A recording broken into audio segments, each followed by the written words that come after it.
What's up, guys? If you want to retire early, let's say before 59 and a half, one of the most powerful accounts that you actually have to make this happen is a Roth.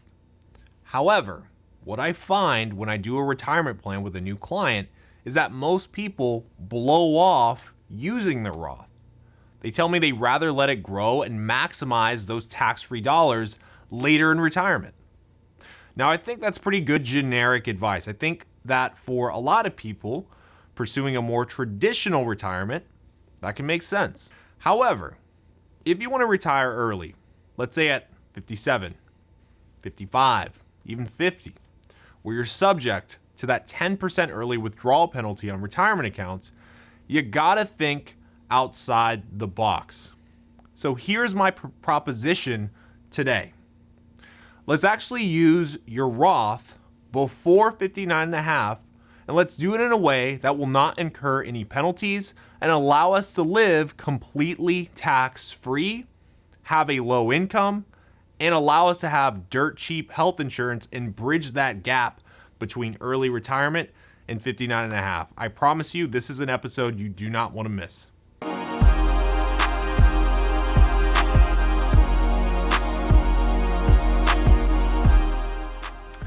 Welcome back, guys. My name is John Boyd. I'm a certified financial planner, and I'm the founder of MDRN Wealth, where we help people just like you retire early through better tax and financial planning. If you think you would benefit from the type of planning you're about to see in today's video, then check out our free retirement assessment, which you can access through the link in the description below. So rather than just talk about it, let me actually show you the case study right up front and bring this thing to life.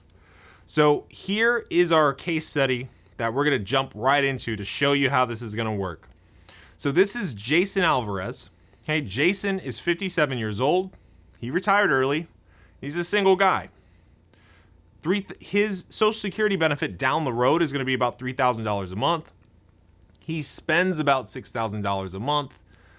And then you can see what his portfolio looks like here. He has $750,000 in an IRA, $400,000 in a Roth, $20,000 in cash reserves, and then he owns his home outright.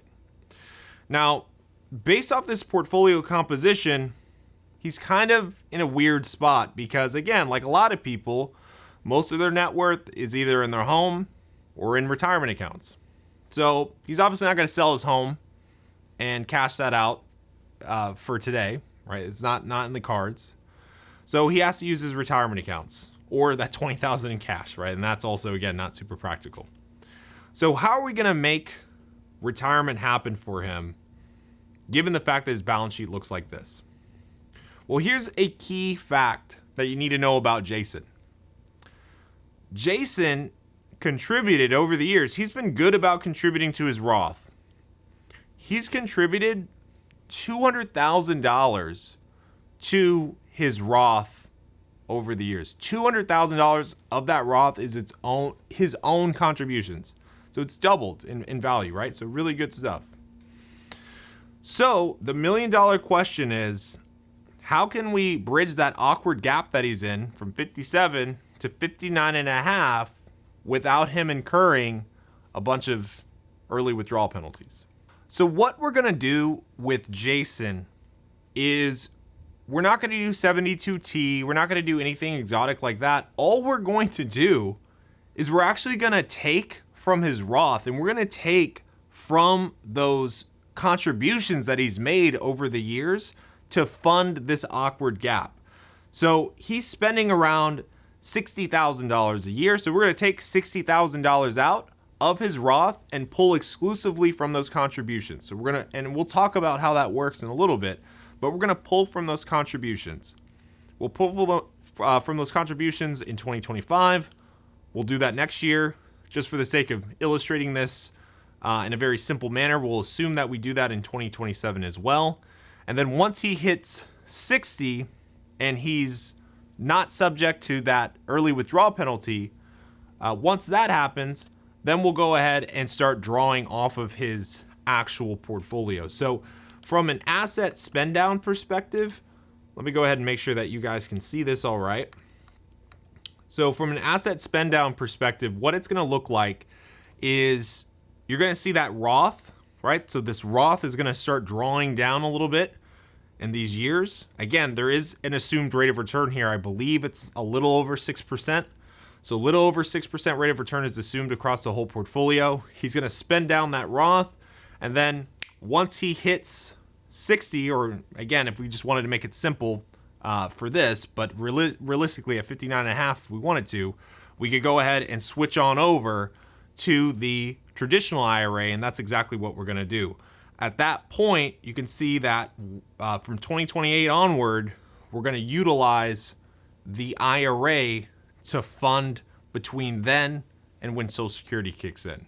So if you're someone who has made a lot of Roth contributions over the years, and you want to put this to life and use this particular strategy as a way to bridge your income before 59.5, there are a few things that you want to keep in mind.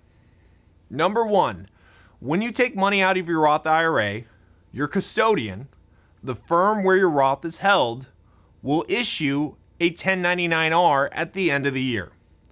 That form will still show your withdrawal as an early distribution if you're under age 59.5. It doesn't matter if you tell them that your withdrawal was from past contributions. Custodians don't track your contribution history. They're still going to report it as an early distribution by default. Now, the key to avoiding taxes or penalties is when you file your actual tax return. You or your tax preparer must make sure Form 8606 is filled out correctly to show your total Roth IRA contributions and that your withdrawal came from those contributions. When that's done properly, the distribution will be treated as completely tax-free and penalty-free, even though the 1099-R says early distribution. Now, if you're wondering how you actually prove that, because you've been making these contributions maybe for a decade plus, your brokerage firm typically issues a Form 5498 each summer. That form shows the IRA and Roth IRA contributions that you've made in prior tax years. Keeping those forms, and along with maybe a simple Excel sheet and running a log for all the contributions you've made, creates that paper trail. That's your proof. In the rare event the IRS ever questions or audits you that your Roth withdrawals were actually from contributions, that's how you would back all this up. The second big thing to keep in mind is that if you plan on tapping your Roth in the near future, you really need to think ahead and get your investment allocation in good order. Most people tend to be pretty aggressive with their Roth IRAs. They're often fully invested in stocks. But if you plan, like in our case study today, to draw from your Roth for perhaps multiple years, you have to make sure you're managing sequence of return risk. In other words, that means making sure your Roth doesn't drop 40% in value right when you want to start taking money. Ideally, you carve out the portion you know you'll need in the short term and move that to safer assets. Then let the rest of it grow untouched and keep it invested. So there you have it, guys. This is just another tool on your early retirement tool belt that can perhaps help you get income prior to 59.5 without any penalties. If you need help mapping out a cash flow plan, just like the one that you saw in today's video, please check out our retirement assessment in the link below where you can get started. I hope you enjoyed today's episode, and I will see you next time.